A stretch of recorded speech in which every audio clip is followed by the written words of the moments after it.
Resident Evil has some of the most iconic and weird locations in any game series. We have museums, we have mansions, we have Victorian-style castles, full of tall vampires. And one of the most exciting things to look forward to in RE Requiem is our return to some of these iconic locations. What other areas within the city might have survived this apocalyptic blast? I think I've pieced a couple things together so far. In the Road to Requiem trailer, we see this map of Raccoon City, so let's try to use that to pinpoint where the missile fell. From this trailer shot of the crater, it kind of looks like the missile landed on the northeast outskirts of the city. You can see a river channel on the left, and parts of the main city are kind of scorched nearby. So my best guess is the missile struck right on top of the waste factory. If this is the same structure as the dead factory from RE3, Umbrella would have been using it to decompose their many test subjects, until the body count spiraled out of control, and the workers themselves became infected. That would be a hotbed area you'd definitely want to target and incinerate. So this would basically put the strike to the north of the RPD, which might explain why the back of the building is in scorched ruins, but the signage up front is somewhat intact. But let's be honest, if Capcom thinks of an area they want us to explore, they'll find a way to keep it standing, and probably make Leon do a backflip through it. So with that said, let's descend once more into the Dead City, to unearth some of the areas we just might return to in RE Requiem. Many horrors of Raccoon City spurned the light of day, preferring the deep darkness underground where they could plot, grow, and breed in isolation. From the abandoned Hunter Gammas to the endless hordes of G-mutants, the quiet depths of Raccoon hid all manner of horrors. And this position below the city, under many feet of reinforced concrete, would give these bottom dwellers a unique opportunity to survive the cleansing hellfire above. And once the wreckage cleared, a new kind of ecology would be born, safely hidden from prying eyes and cameras on the surface. A vibrant and brutal proving ground, where the strongest of Umbrella's creations could clash for dominance and resources deep below. I mean, who doesn't love eating giant poisonous spiders? It's all the legs, they're good. It's kind of fun to imagine what natural selection could achieve with 28 years of time and constant conflict. An echo of the battles that occurred down here many years ago, between Birkin and Umbrella's strike force, or the infected rats and roaches deep beneath in the sewers as the city above them burned. Now, of course, Leon has delved into these defiled underways before, so it ties nicely into his return in Requiem. And I'm always surprised by how rarely we see clashes between monsters in this series, but every time it happens, it's a banger. It's so much fun to watch. I'm just saying, let's go to the sewers one more time. Wait, it's the gravedigger with a steel chair! Raccoon University, or the City College, sits to the east of the circular river. On its face, this sprawling school was used to nurture young minds and advance various fields of study. But in truth, this structure held many terrible secrets within its lavish walls, including yet another secret lab controlled by the Umbrella Corporation. Imagine that. Where ex-head researcher and tenured psychopath Greg Mueller was developing a new variant of tyrant, Thanatos. During the fall of Raccoon City, another university researcher named Peter Jenkins worked alongside Mueller to develop an experimental vaccine called Daylight. This drug was used by Alyssa Ashcroft and other outbreak survivors to cure their T-virus infection. So not only is this university a unique, old-school environment full of creepy puzzles and yet another godless Umbrella lab, but it also holds the key to producing the Daylight vaccine, whose antibodies may have carried over from Alyssa to her daughter Grace during pregnancy. Now, in the original Outbreak game, Mueller goes rogue to keep his favorite bioweapon from being cloned by Umbrella. Mass production?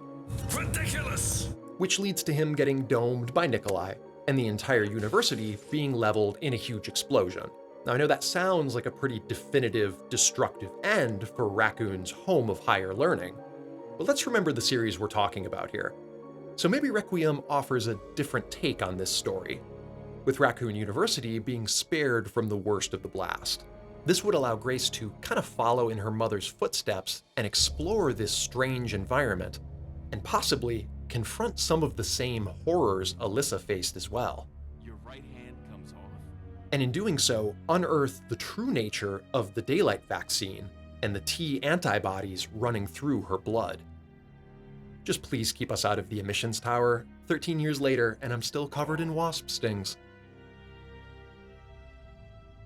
The marshalling yard is a strangely consistent location in the series.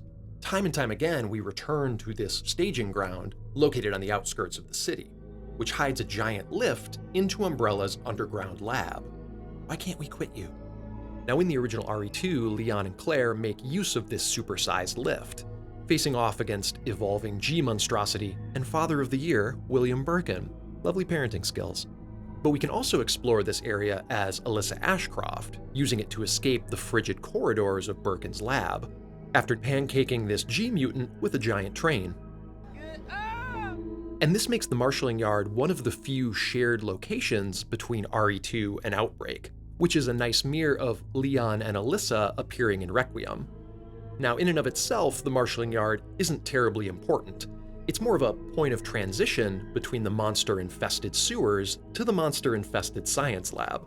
But it's also a beloved area by many fans, so in this modern telling of the story, it may have been located further from the blast zone, and lead to a new or surviving section of Umbrella's labs, where Leon, Grace, and maybe a third protagonist they haven't revealed yet, could learn more about the dark terrors Umbrella and Birkin had birthed years ago, hidden miles deep beneath the earth.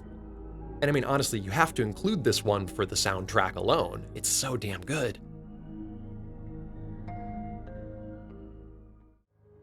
St. Michael's Clock Tower was a shining beacon and beloved icon for the people of Raccoon City. Initially constructed in the early 1900s at the heart of the city, many residents considered it emblematic of their home as a whole. By the late 1970s, the structure had fallen into a state of disrepair and was shuttered to avoid safety risks to the public. That is, until the 1990s, when Umbrella collaborated with Mayor Michael Warren to reopen the building. And soon after, its heavy tolling bells were once again heard across the great city. During Raccoon's fall, the clock tower was a place of sanctuary and hope for Umbrella's mercenaries, acting as an improvised evacuation point from the doomed city, until the many creatures within picked these soldiers apart, one by one. So I'll admit this one is completely fan service. It's probably too close to the blast to survive, but there is something cool thinking about this monument as a representation of the city. So I mean, if Raccoon survives, maybe the clock tower does too. And if Requiem has one more trick up their sleeve and introduces a certain STARS member to the cast, this would be a perfect place for her to explore. And maybe there just so happens to be some parasite-infected mutants nearby, maybe with programming to kill STARS agents. That would be interesting, wouldn't it? Let's give them STARS one last time. Fan service. Don't like it? Get out. Nest 2 is one of the most iconic levels in the RE series, introducing us to the deep lore of Dr. Nathaniel I'm just kidding.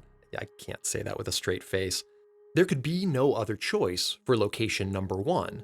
No more fitting place to return to than the ruins of the Spencer Mansion, where this weird and wonderful story first began. This madhouse where our heroes first discovered the true nature of Umbrella's plot and lost some of their closest companions, their comrades in arms, devoured and poisoned, infected and betrayed. Yes, I know it's impossible. I know the mansion got blown up twice. And I know there's almost no chance anything would be left wandering on the surface alive. But it's simply too significant a place to pass up on. It's too cool. The fan service is too strong. And at least some people at Capcom would probably agree, as the original RE2 devs thought up of a scenario where we would revisit the ruins of the Spencer Mansion before escaping the city at large. Hell, it might have even inspired the creation of this game. And I think so many fans would love to see this scenario finally brought to life. One last glimpse of this beloved location that we spent so many hours in, this fallen monument to Oswald Spencer's ambition and arrogance, the place where all threads of the story emerge from and trace back to, from the tortured fate of the Trevor family to Albert Wesker's rebirth and ascension.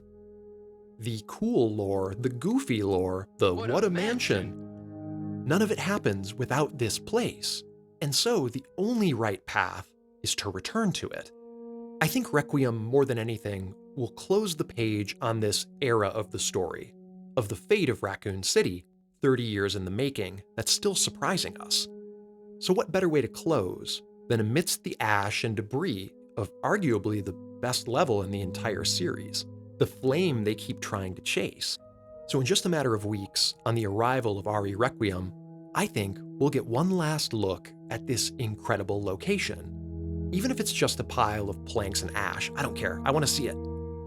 For all we know, they could be working on a new Remake 1 where they completely rethink the mansion incident, and if so, some small remnants may still linger, intact and standing. A place for discovery and closure, for endings and new beginnings. And hey, if we get to kneecap some evolved zombie dogs and Plant 42 seedlings, hey, all the better. We got to the root of the problem.